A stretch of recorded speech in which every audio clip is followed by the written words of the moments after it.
Et Serge qui est en plateau avec nous. Bonjour. Bonjour, cher confrère. Rédacteur en chef du journal Le Matinal. Merci d'avoir répondu présent à notre appel comme chaque vendredi. Et aujourd'hui, à la une du quotidien Le Matinal, vous titrez mise en œuvre des recommandations du dialogue politique. Talon échange avec la conférence des présidents du Parlement. Tout à fait. Nous sommes allés au palais de la Marina pour faire le point de la concertation qui a eu lieu hier entre le chef de l'État et la conférence des présidents de l'Assemblée nationale par rapport aux recommandations du dialogue politique qui a eu lieu au palais des congrès du 10 au 12 octobre 2019. Le chef de l'État a décidé, après compte rendu en conseil des ministres des conclusions du dialogue politique, d'informer officiellement la représentation nationale pour voir avec les députés quelle pourrait être leur contribution dans la conduite désormais des débats du côté de l'Assemblée nationale. Vous l'aviez dit que la balle est maintenant dans le camp des députés. Oui, tout à fait. La balle est désormais dans le camp des députés puisque le chef de l'État officiellement a informé ces derniers. Il a plaidé pour que la diligence qu'il faut puisse être prise pour que les recommandations puissent être traduites également en tests législatifs pour que dans un bref délai, c'est-à-dire au cours de la session budgétaire qui va s'ouvrir le 24 octobre prochain, ils puissent se pencher sur ces différents tests que va proposer un comité de 9 experts qui sera mis sur pied dans les prochains jours et qui sera certainement présidé par le facilitateur du dialogue politique en la personne de Dorothée Kossi-Sosa. Voilà, justement, et il y a donc un comité de 9 experts, vous l'avez dit, avec les deux grandes têtes qui ont d'ailleurs conduit le dialogue politique. Et vous avez aussi rapporté les propos du président de l'Assemblée nationale qui évoque les dispositions techniques. Oui, c'est-à-dire que l'Assemblée nationale est prête vraiment à jouer son rôle. Bon, à en croire le président de l'Assemblée nationale, les dispositions qui relèvent du côté du Parlement seront prises pour que très prochainement les tests législatifs qu'il faut puissent être vraiment pris et que la représentation nationale puisse voter ces lois-là au cours de la session budgétaire, comme je l'ai souligné tout à l'heure dans mon propos. Donc, à en croire le président de l'Assemblée nationale, tout sera mis en œuvre de l'autre côté, du côté du palais des gouverneurs, pour que les députés puissent vraiment jouer leur partition après celle du chef de l'État. Hier, vous vous êtes intéressé encore au dialogue politique, notamment la concertation entre Talon, le président, et la conférence des présidents de l'Assemblée nationale. Donc, les premières retombées du dialogue politique. Oui, c'était pour annoncer en fait cette rencontre que le chef de l'État a tenue avec la conférence des présidents de l'Assemblée nationale. Avec cette mesure, cette décision historique prise en Conseil des ministres, c'est-à-dire la rencontre des membres du bureau de l'Assemblée nationale, la rencontre des membres des commissions permanentes et la rencontre avec les membres des groupes parlementaires, toujours pour pouvoir se pencher sur les différentes recommandations issues du dialogue politique. Vous y notez une bonne foi de la part du gouvernement ? Non, la bonne foi du gouvernement n'est plus à démontrer, sinon le chef de l'État n'aurait pas, depuis le 12 octobre, suivi, sinon conduit de main de maître. Certains ont dénoncé un marché de dupes, une certaine façon de dire, bon, allons faire, alors que derrière se cacherait peut-être une mauvaise intention ou une volonté de ne pas aller, on va dire, au front.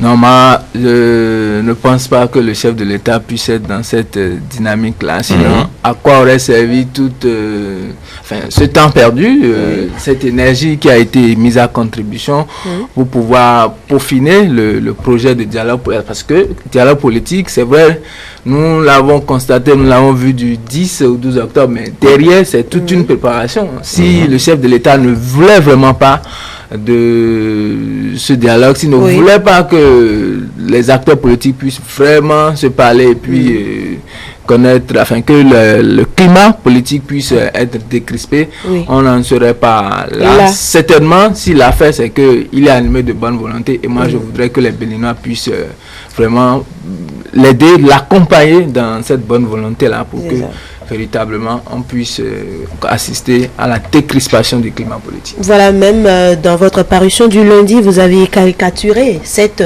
volonté du chef de l'État en disant que Talon en commandant de bord. Il faut dire que toutes les parutions de la semaine ont été consacrées à l'actualité du dialogue politique. En commandant de bord, Talon en commandant de bord. Oui, c'est une caricature en fait. Quand vous avez vous le comparez à un commandant d'un bateau par exemple, d'un avion. Voilà, on a pris le landerneau politique comme un bateau, un avion. Oui. À bord duquel il y a un chef, et ce chef-là, c'est Patrice Talon, c'est le chef de l'État. Donc, en commandant de bord, il a essayé de mettre en place ce qu'il faut pour que les acteurs politiques puissent se parler. Et vous avez d'ailleurs parlé de son discours, parlant un message d'espoir du président. Oui, nous nous sommes intéressés au message de clôture du chef de l'État au Palais des Congrès, précisément le samedi 12.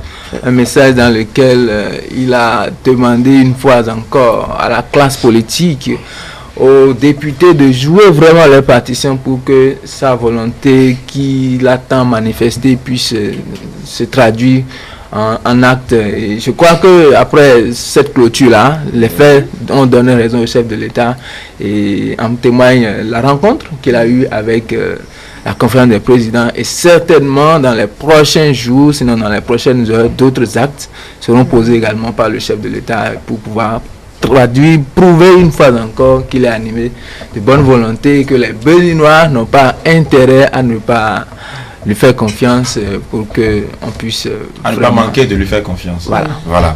Mais Serge, dans la hausse, justement parlant des prochains jours, l'Assemblée nationale a maintenant un grand rôle à jouer avec aussi ce comité-là des 9 experts dont on a parlé tout à l'heure. Ils ont promis déjà une loi d'amnistie. Ça fait partie du respect des mesures d'apaisement au niveau du dialogue politique. Une loi qui va donc permettre de libérer les personnes interpellées dans le cadre des violences des 1er et 2 mai. Peut-être aussi en juin, il y a des gens qui ont été interpellés parce que justement étant sur les lieux... Des complices. Voilà. Est-ce que vous pensez que ça augure d'un bon présage, cette initiative? Non, c'est un corpus de tests législatifs que le comité va proposer aux députés et les députés vont à leur niveau voir examiner ce corpus de tests législatifs là, de tests législatifs pour que on puisse décrisper le climat politique. Donc cela sans doute augure d'un avenir radieux, puisque les députés ne vont quand même pas faire tout ce travail là pour que in fine on n'en arrive pas à une décrispation. Je crois que cela augure, comme vous l'avez su bien le dire, d'un avenir radieux pour le Bénin en tout entier, et ça va ennoblir une fois davantage la classe politique béninoise qui depuis quelques mois connaît quelques soubresauts. Ça va rassurer l'opposition? Enfin, parce qu'il y a deux catégories d'opposition aujourd'hui. Il y a d'abord l'opposition formelle, voilà, l'opposition légale. Oui. Et puis une partie des acteurs politiques qui ne sont pas réglementairement reconnus par la loi, mais qui aussi donnent de la voix. Est-ce que ça va rassurer tout le monde? Bon, je préfère que vous parlez de tout le monde, parce que là, quand vous parlez de l'opposition, ça fait un tic dans ma tête. L'opposition, pour moi, c'est l'opposition qui s'est formalisée, puis c'est l'opposition qui, vis-à-vis du ministère de l'Intérieur, a eu à se conformer aux lois de la République. Donc, ça ne peut que rassurer l'opposition. Cette opposition légale. Maintenant, les résistants, l'opposition qu'on va qualifier peut-être à tort d'opposition non légale. L'opposition non légale. Donc là, cette frange d'opposition sera dans son rôle de peindre, de caricaturer. Et puisque même cette frange de l'opposition réclame aussi la libération des personnes interpellées dans ce sens. Voilà, donc quand le veut ou non, là, il y a une synergie de volonté, voilà, les volontés s'apparentent, et ça ne fera que conforter, ou ça ne fait que conforter en fait le gouvernement, sinon le chef de l'État dans sa vision de rassembler tout le monde pour que la paix puisse prévaloir dans notre pays. C'est ça. Et l'objectif, c'est justement que tout le monde puisse se rassembler autour d'un idéal commun, participer au développement de la nation. Voilà, c'est ça l'objectif final. Et petit à petit, chaque maillon de la classe politique, le chef de l'État en ce qui le concerne, essaie de jouer leur partition, et je pense qu'au bout du rouleau, on va y arriver. Et parlant toujours de l'opposition, vous avez parlé de cette opposition le mardi en disant que l'opposition légale a privilégié l'intérêt national. Oui, l'opposition légale, c'est cette partie de l'opposition constituée de la force du parti Force Corée pour un Bénin émergent. C'est ce parti Force Corée pour le développement du Bénin, c'est le parti la Flamme renouvelée. Oui. Donc cette catégorie de l'opposition qui s'est conformée au test de la République a privilégié l'intérêt national en ne boycottant pas cette invitation du chef de l'État à s'asseoir autour d'une même table pour parler développement du Bénin. On a, à travers ce papier-là, essayé de montrer qu'il peut y avoir des divergences de point de vue, d'opinion par rapport à certains sujets, mais quand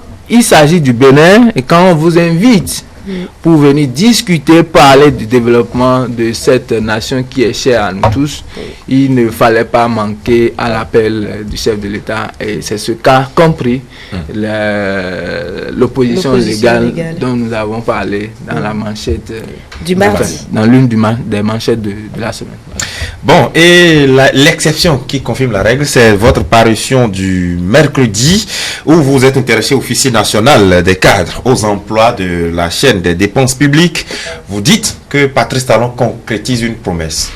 Oui, Patrice Talon concrétise une promesse parce que c'était une promesse de campagne de l'ex-candidat, du candidat d'alors Patrice Talon en 2016.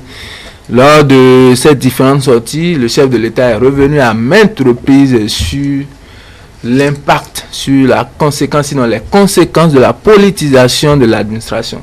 Vous n'êtes pas sans le savoir, les nominations dans notre pays, très souvent, surtout au niveau de l'administration publique, se font ou se faisaient par des connaissances, quelle personne a tel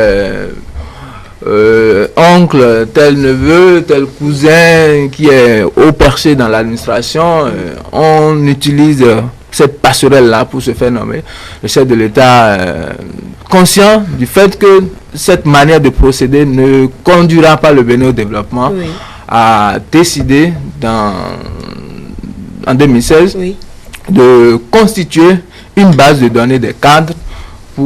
Ce sera dans cette base de données que, par tirage au sort, les ministres qui vont manifester la volonté, le désir de nommer tel cadre à tel poste de responsabilité, ils ont listé les différents postes à pouvoir. Donc, c'est en fonction de ça que les cadres qui étaient déjà dans l'administration, il faut le souligner, ont postulé. Et il y a eu différents tests pour pouvoir les juger. À l'arrivée, 57 ont été retenus et nous avons publié dans cette parution la liste des 57 cadres de l'administration qui désormais feront office de directeur administratif, feront office de coordonnateur de projet, feront office de directeur adjoint du budget, bref, des postes stratégiques de la chaîne de dépenses publiques. Voilà. Merci beaucoup Serge Adanlao, vous êtes rédacteur en chef du quotidien Le Matinal. Merci d'être passé pour la revue de la semaine de vos parutions. Merci beaucoup, c'est moi qui vous remercie pour l'invitation sans cesse renouvelée.